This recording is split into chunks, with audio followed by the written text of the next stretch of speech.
días a todos mis hermanos. Vamos a seguir estudiando, estamos viendo lo que es la vida de Jesús, ya los últimos días, en lo que fue la Semana Santa. Y llegamos, el domingo pasado vimos que el día miércoles es un día para Jesús. Dice que no hay texto bíblico que nos diga qué pasó, dónde estuvo, qué es lo que hizo. Fue un día de descanso supuestamente, pero se dice también que Judas puede ser el que no descansó, ¿sí? El que estuvo metido allá en el Sanedrín. Entonces, después de ello, Jesús le dice a los apóstoles el día jueves: id y preparad el lugar para la Pascua. Cuando Jesús está preparando la Pascua, llega a la medianoche después de la Pascua. Entonces Jesús y los 11 apóstoles fueron al monte del Getsemaní, al monte de los Olivos, ¿sí? Dice allá en el libro de Mateo capítulo 26, el texto 30. Mateo capítulo 26, texto 30.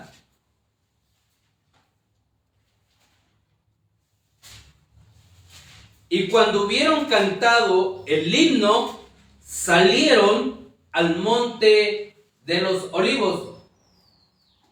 Entonces, en algún momento allá en el aposento alto, Jesús dio los mensajes allá del libro de Juan, en el capítulo 14 hasta el capítulo 16, ¿sí?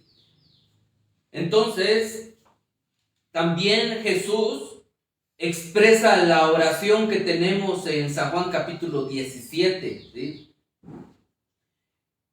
Cuando Jesús dice todo esto, fíjese cómo dice en San Juan capítulo 18, texto 1. Libro de San Juan capítulo 18, texto 1.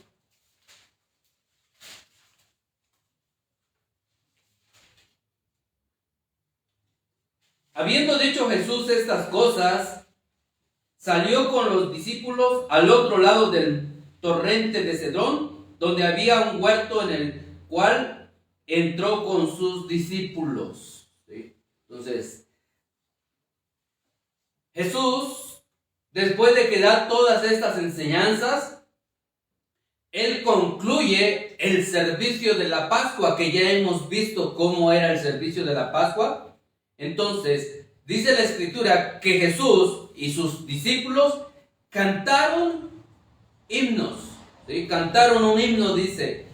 Este himno que Jesús canta con los apóstoles es el himno de Jalel. ¿Y cuál es ese himno de Jalel? Pero si decimos los cánticos graduales, entonces ya nos es más familiar, ¿verdad? ¿De qué salmos a qué salmos es los cánticos graduales? Hermano Robert, ¿ya se olvidó? Hermano, ¿ya se olvidó? 113.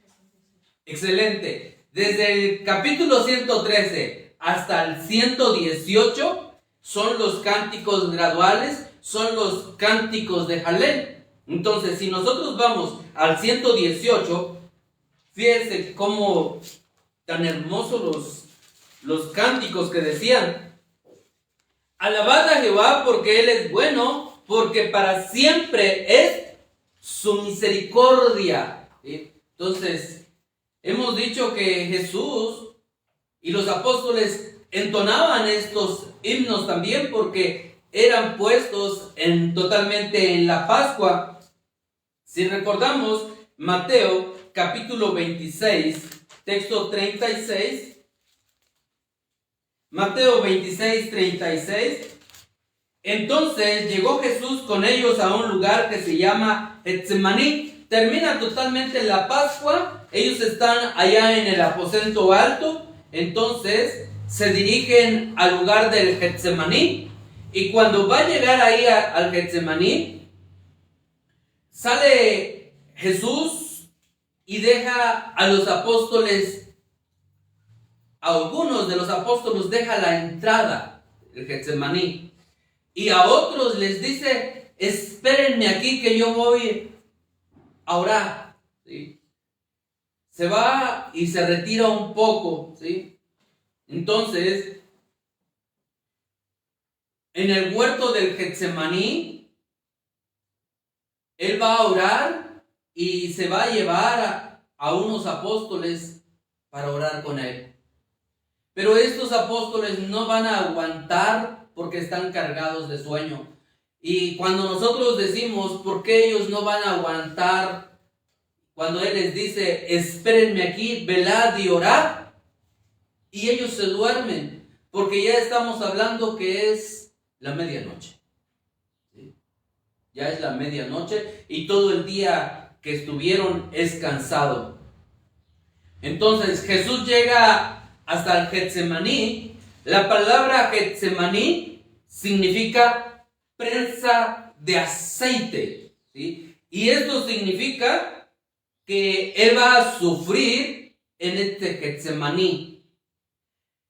Cuando él está ahí en Getsemaní, más adelante cuando sigues en la lectura, dice que Judas va a llegar con todos para que lo apresen. Pero tú te preguntas entonces, ¿cómo sabía Judas dónde encontrarle? ¿Sí?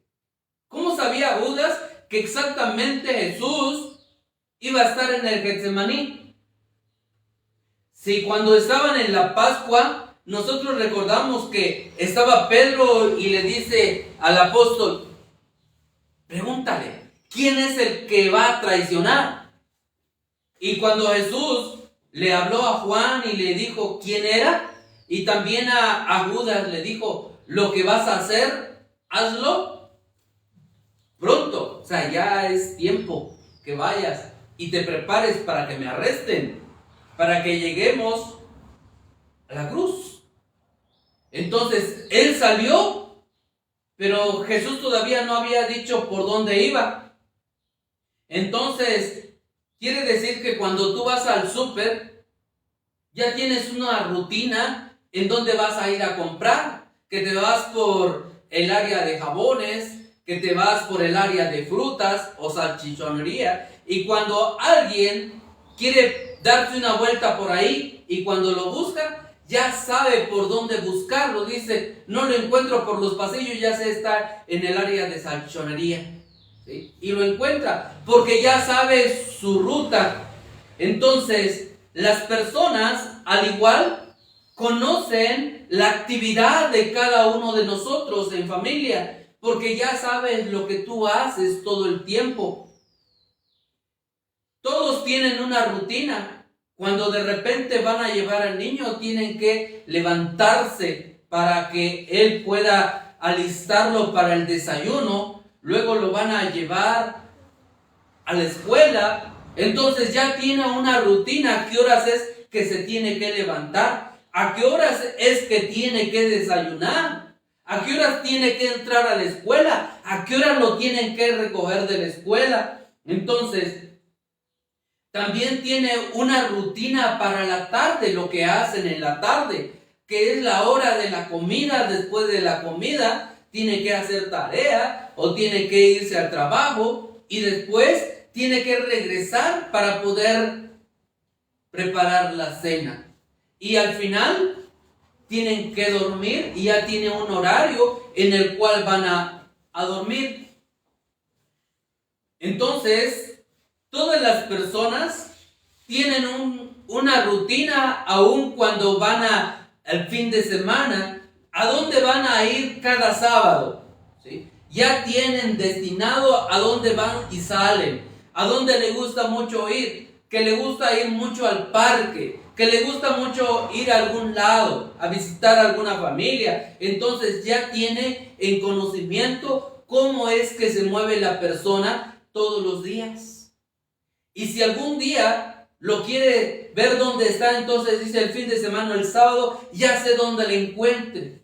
Entonces, al igual que todos nosotros, Jesús tenía ya destinado a un lugar donde él le gustaba ir, ¿sí? ¿Por qué? Dice el libro de San Juan en el capítulo 18, en el texto 2.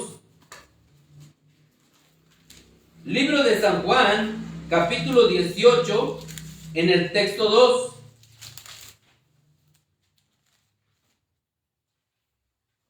Y también Judas, el que le entregaba, dice, conocía aquel lugar, porque muchas veces Jesús se había reunido ahí con sus discípulos, ¿sí? Entonces Judas empezó a recordar, ¿a dónde vamos a encontrarlo? ¿Tú sabes dónde vamos a ir? No, yo sé todo el lugar donde él va, ¿sí? No se preocupen, los voy a llevar donde él se encuentra, ¿sí?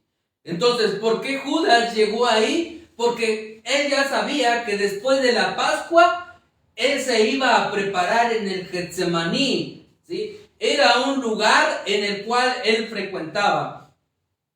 Si Jesús ya sabía que Judas le iba a entregar y que Getsemaní iba a ser el lugar donde lo iban a arrestar, puedes preguntarte, ¿cómo haber sido para Jesús cada día que iba en el Getsemaní?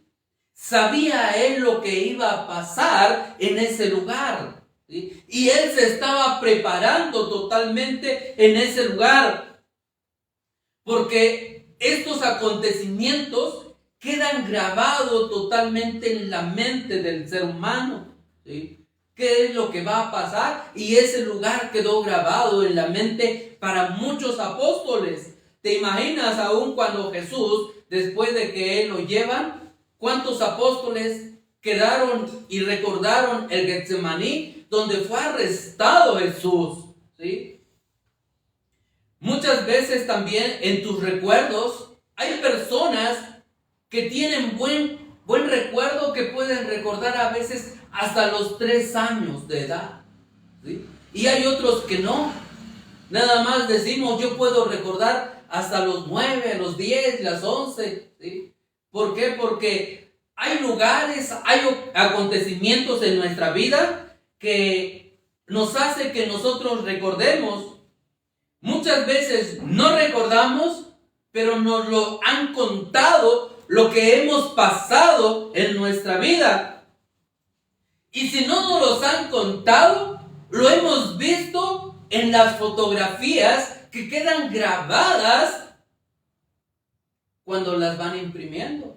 Ahora con la tecnología va quedando mucho ya en los celulares, ¿sí? ¿Qué es lo que ha pasado? Se toman las fotos o graban los videos.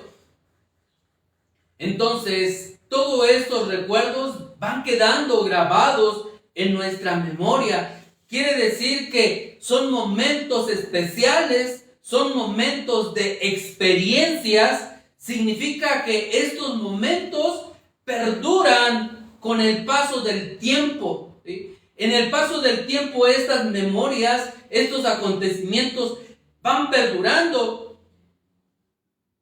Y a veces es posible que hasta te pregunten qué comiste la semana pasada y nosotros no recordamos, porque a veces no le damos una gran importancia a muchos detalles, pero cosas que pasan en nuestra vida, entonces sí le damos importancia. Y hay ocasiones que te preguntan y todavía tienes que pensar un poco qué es lo que pasó, qué es lo que aconteció. Y hay momentos en lo que es importante en nuestra vida y bien que se queda grabado, ¿sí? Si nosotros hablamos de fútbol, ¿a poco no se queda grabado?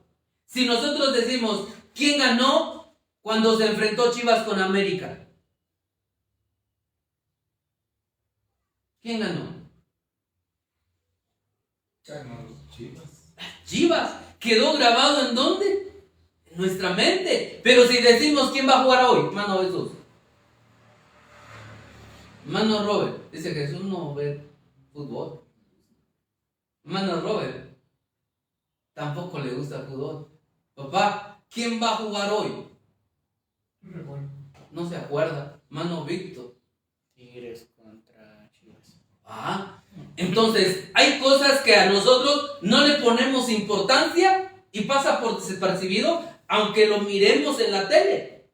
Pero hay cosas que sí quedan grabados cuando a nosotros nos gusta. Y quizás no a todos nos gusta el fútbol. Algunos digan, a mí me gusta el box, ¿sí? Y todo lo que es el Canelo, cuando le pregunten, se la va a saber, ¿sí? Entonces, hay cosas que en la memoria del ser humano se va grabando, ¿sí? Es posible que nosotros podamos saber de nuestra juventud y aún, no solo eso, podemos saber quién fue la actriz de moda en aquel entonces. Quedó grabado, ¿sí? O si no nos gustó ello, nos gustó la literatura, queda grabado en nuestra mente un libro, ¿sí? Que fue especial para nosotros. En el caso de los chavos, cuando están estudiando matemáticas, el de Baldor dice, el de álgebra, a muchos les encantó y queda grabado y dice, a mí me encanta y recuerdo ese libro, y para otros no. Para otros dice, a mí me encantó las novelas y tal escritor, ¿sí? Porque tenía algo en especial. Entonces, ¿por qué muchas veces quedan grabadas las cosas y otras no? ¿Por qué?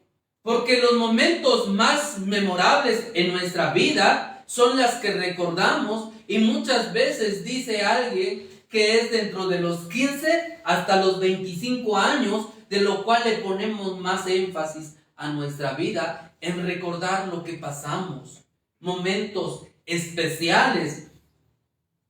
Entonces, en la mente de los apóstoles, quizás había quedado ahí el Getsemaní, ¿sí? ¿Por qué? Porque aún Pedro, cuando él estaba allá, le dijeron, te digo que hoy me negarás, ¿cuántas veces? 3 veces. Entonces él dijo, no, Señor, yo no te voy a negar. Y él quiso dar una muestra de decir, no te voy a negar. Cuando los soldados vienen, él saca la espada y dice, es más, voy a defenderte. Y tienes ahí que corta la oreja, ¿sí? De Malco. Entonces te das cuenta que después de ello, cuando él le va siguiendo de lejos, él le va a negar las 3 veces. Entonces, para él quedó en su mente guardado este acontecimiento de haber cortado una oreja. ¿Y qué es lo que hizo Jesús? Cómo Jesús agarró la oreja y le quedó pegada de nuevo, ¿sí? Entonces todos pudieron registrar ese hecho de cómo recuperó su oreja Malco, ¿sí? Entonces, como hubo otro lugar donde él pudo haberle negado. Entonces, este día donde Jesús se encuentra, iba a ser una noche totalmente muy larga. ¿Por qué? Porque deja a 8 apóstoles a la entrada del huerto, ¿sí? Mientras que dijimos que él se va a llevar ¿a cuántos? A 3, ¿sí? En clases mucho más anteriores habíamos visto cuáles eran los que todo el tiempo Jesús estaba preparando, ¿sí? Es estos 3 apóstoles que siempre se los está llevando de aquí para allá. Entonces, totalmente deja a los 8 y se va. Se lleva a Pedro, a Jacobo y a Juan, ¿sí? Y les da un mandamiento. El mandamiento que les da es velar y orar, ¿sí? Ese es el mandamiento. Que ellos estén orando y que estén totalmente cuidando. Dice el libro de Mateo 26:41. Libro de Mateo, capítulo 26, texto 41.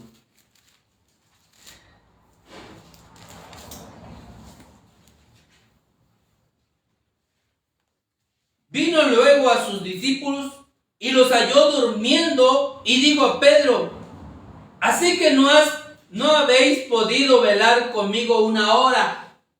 Fíjate, Jesús sabía que su hora estaba cerca. Usa una metáfora aquí en este texto.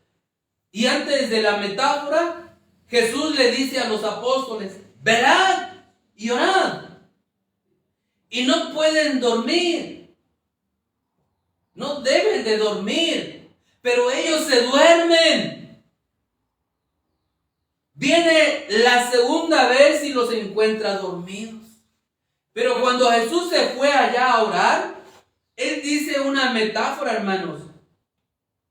Dice que utiliza la hora y la copa, ¿sí? ¿Por qué? Porque Jesús sabía que su hora estaba cerca.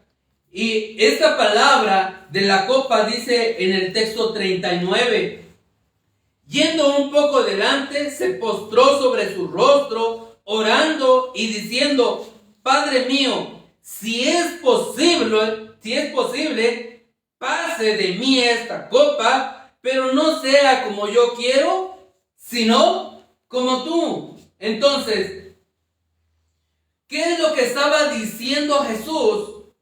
Deseo que me libres de este sufrimiento, porque estoy siendo oprimido en esta prensa, ¿sí? En este lugar, en el Getsemaní, ¿sí? Entonces, ¿qué es esta copa que Jesús está hablando? Era una batalla entre Dios y Satanás. Jesús estaba peleando totalmente con el diablo, ¿sí? El diablo le estaba diciendo: no llegues a la cruz, ¿sí? Mira que vas a morir, te van a torturar, vas a padecer. Y él decía: entonces no quiero. Pero después dice él: tengo que permanecer en la oración.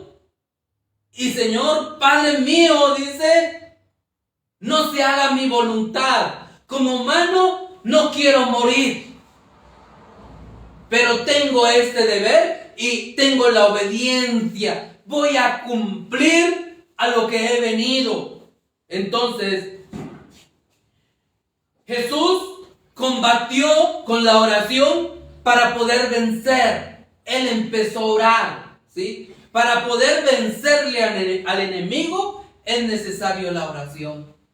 Porque nosotros no podemos verle al enemigo. Y nuestra arma que Jesús nos está enseñando para vencer al enemigo es la oración. Y Él tuvo que orar, ¿sí? Padre mío, no se haga mi voluntad, ¿sí? No quiero ir a la muerte, pero que no se haga mi voluntad, que se cumpla tu voluntad, ¿sí? Porque su muerte ya se había profetizado, ya se sabía que Judas lo iba a traicionar, ya se sabía que Pedro lo iba a negar y que solamente uno iba a llegar hasta la cruz, ¿sí? ¿Quién es el que iba a llegar hasta la cruz? Juan. Fíjate. De todos los apóstoles se fueron, el único que llega allá es Juan, ¿sí? Entonces, Cristo Jesús tuvo la necesidad de la oración. Ahora, ¿cuánto más nosotros necesitamos orar a Cristo Jesús? Si Jesús invitó a Pedro, a Jacobo y a Juan a velar y ellos se durmieron, ¿sí? No oraron. Les invitó: quiero que oren conmigo. No oraron. Quiero que estén velando. No velaron. Y te preguntas: ¿por qué no lo hicieron? ¿Por qué no obedecieron? Porque fue totalmente un día muy cansado, ¿sí? Si fue un día muy cansado y ya llegar hasta la medianoche, ¿qué es lo que quieren? Dormir. Lógicamente ya estoy cansado, ya quiero cama. ¿Sí? Y están ahí en el pastito, no, ya está rico. ¿Sí? Entonces, o donde ellos se acomodaron, está rico. Entonces, se duermen fácil. Cuando Jesús, Él se va a orar, cada vez más se hacía más intenso el ruego, porque Él estaba sufriendo, porque Él ya sabía que cada minuto que pasaba estaba más próximo a ser arrestado. Entonces Jesús decía que Dios tiene todo el control en este mundo y que nuestras oraciones están bajo la voluntad de Dios. Entonces, las decisiones de la vida que nosotros tenemos muchas veces tienen que ir acompañadas de oración. Antes de tomar una decisión en nuestra vida, lo que nosotros debemos de hacer es orar. Porque Jesús nos enseña que Él combatió a través de la oración. Entonces, se dice que este lugar donde Jesús estuvo fue el lugar santísimo para Jesús. ¿Sí? Había designado un lugar especial para poder orar en cada momento especial. Y para él era el Getsemaní, el lugar especial donde él iba muy seguido a orar. Entonces nos enseña a nosotros que en casa necesitamos un espacio, un lugar especial para poder orar. ¿Sí? Si Jesús estaba teniendo este Getsemaní como lugar especial para orar, nosotros necesitamos un lugar especial, ¿sí? Donde tú puedas orar en casa también. ¿Por qué? Porque Dios responde las oraciones. Aun cuando Cristo Jesús oró, Dios le va a responder totalmente a su oración. Fíjate cómo dice el libro de Lucas, capítulo 22, texto 42. Libro de Lucas, capítulo 22, texto 42. 42 y 43. Diciendo: Padre mío, si quieres que pase de mí esta copa, pero no se haga mi voluntad, sino la tuya. Y se le apareció un ángel del cielo para fortalecerle. Dios escuchó la oración de Jesús y le respondió enviándole a un ángel para fortalecerle en este momento tan difícil, en este momento donde él se sentía triste, donde él se sentía angustiado, porque cuando él llegó al Getsemaní se postraba, ¿sí? Y totalmente gritaba: Padre mío, no se haga mi voluntad. Él estaba sufriendo mucho, ¿sí? Entonces el ángel llega y le fortalece. Quiere decir que Dios sabe cuánto sufres en tus problemas, en la enfermedad, en las crisis. Y cuando tú le hablas a Dios en oración, también Él te fortalece, envía a su ángel a fortalecerte. El ángel de Jehová acampa alrededor del que le teme, de aquel que le ora y le llega a fortalecer en el momento más difícil de su vida. Necesitamos ser fortalecidos. Dice el libro de Hebreos capítulo 5, texto 7. Libro de Hebreos capítulo 5, texto 7.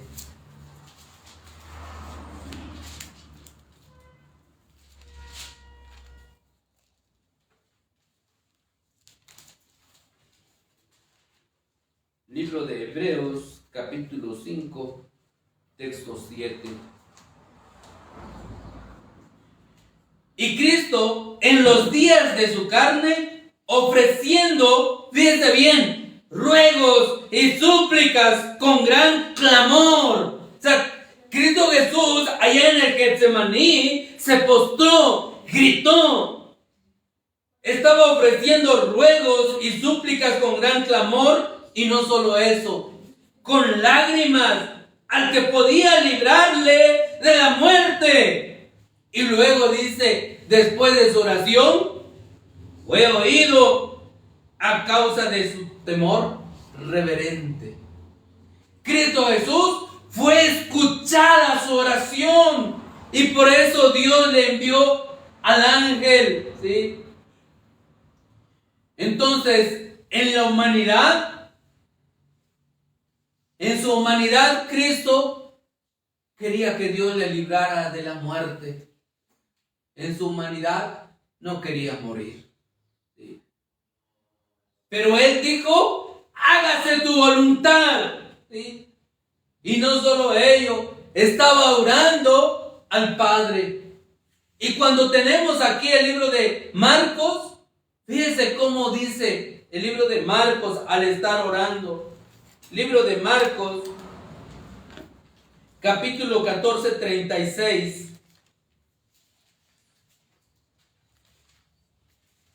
Libro de Marcos 14, 36. Y decía, Abba, Padre, todas las cosas te son posibles para ti. Él está hablando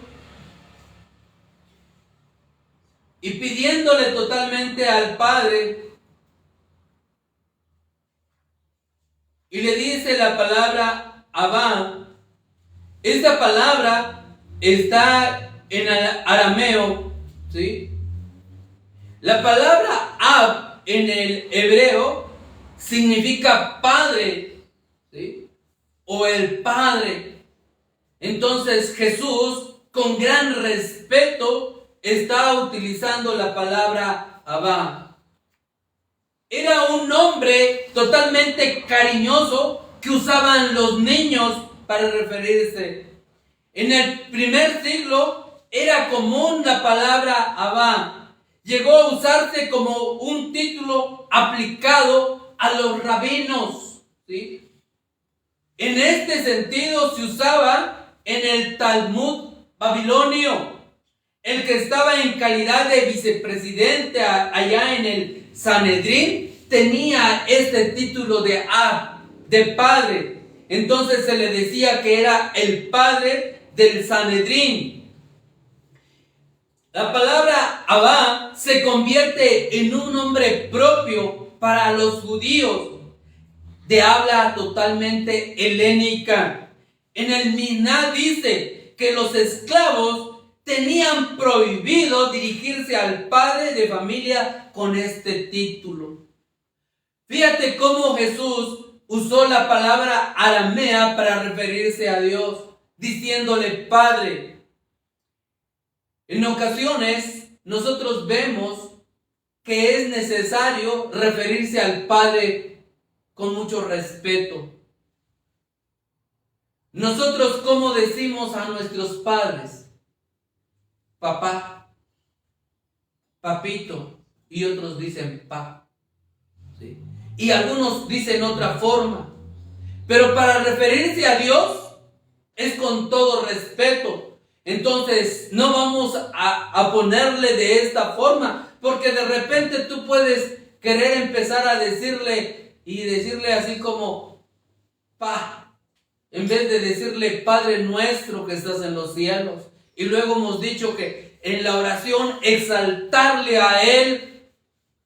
Y entonces cuando nosotros ya le estamos quitando, ya no estamos dirigiendo nuestra oración con grande respeto.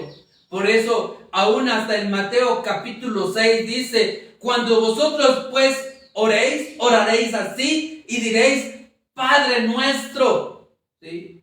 Entonces, si a los esclavos les era prohibido dirigirse así en Abba, entonces nosotros al igual, fíjate cómo el judío, hasta él, el nombre de Dios no lo pronunciaban porque decían, los labios no pueden pronunciar este nombre porque es sagrado, con grande respeto. Entonces, de igual forma, nosotros tenemos que tener siempre el respeto hacia Dios, iniciar nuestra oración al Padre, y cuando concluimos nuestra oración, en el nombre de Cristo Jesús, porque la Escritura también dice, y todo lo que pidiereis en mi nombre, lo haré. Vamos concluyendo esta clase. Jesús oraba porque sabía que para Dios nada hay imposible. Dice el libro de Mateo, capítulo 19, 26. Libro de Mateo, capítulo 19, texto 26. Y mirándolos, Jesús les dijo, para los hombres esto es imposible, mas para Dios nada hay, ¿qué cosa? Imposible. ¿Sí? Entonces, fíjate cómo Dios respondió la oración de Cristo Jesús. No le libró de la muerte, no le libró de la muerte. Pero lo que pasó es que Él murió por nosotros, porque ya estaba escrito, porque Él tenía que ser nuestro Salvador. Si Él no muere, Él no puede ser nuestro Salvador. Por eso Él dijo, hágase tu voluntad y que no se haga mi voluntad. Él tenía que sufrir, ¿sí? Por eso Él aceptó sufrir en la cruz por toda la humanidad. Amén. Amén. Dios les bendiga. Vamos a pasar.